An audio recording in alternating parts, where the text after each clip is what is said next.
Minutes now to the gentleman from New York who's the ranking member of our Environment Subcommittee. The gentleman is recognized for 3 minutes. Thank you, Mr. Speaker, and I thank the gentleman for yielding, and I rise in opposition to H.R. 1435.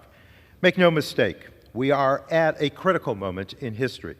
The climate crisis is here, and over 100 million Americans live in counties with unhealthy levels of traditional air pollution. But thanks to vehicle standards, incentives, and R&D policies, the U.S. auto industry is poised to lead the world in clean transportation innovation.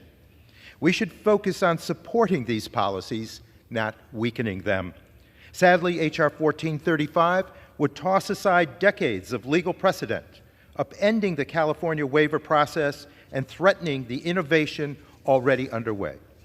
But rather than restate what my Californian colleagues have said and will say about the history of the Clean Air Act and the importance of the waiver process to protecting public health, I want to look forward. Because for over 100 years, America has been the greatest auto manufacturing nation in the world. And this is largely because we have embraced innovation and we have embraced our skilled, unionized workforce. And if we want to continue to retain this title, we need to embrace the changes that are occurring in that sector. The transportation revolution is here.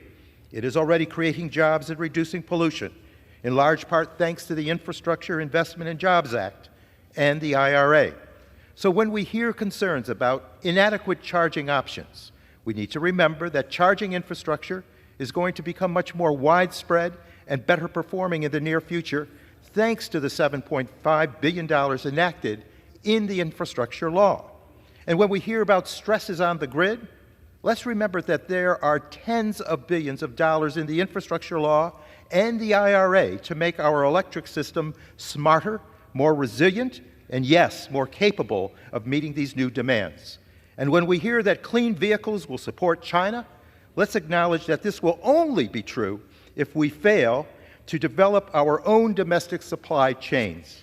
Just 2 weeks ago, DOE announced $15.5 billion in grants and loans to support retooling existing factories for the transition to EVs. This will be complementary to so many public and private investments that are enabling critical mineral processing and battery manufacturing here in the U.S. We can continue to be the world's leader in automotive innovation for the next century, but only if we embrace the regulatory policies and the incentives that will drive us forward to a cleaner and healthier future, which is why I urge members to oppose this bill. And with that, Mr. Speaker, I yield back. The gentleman yields.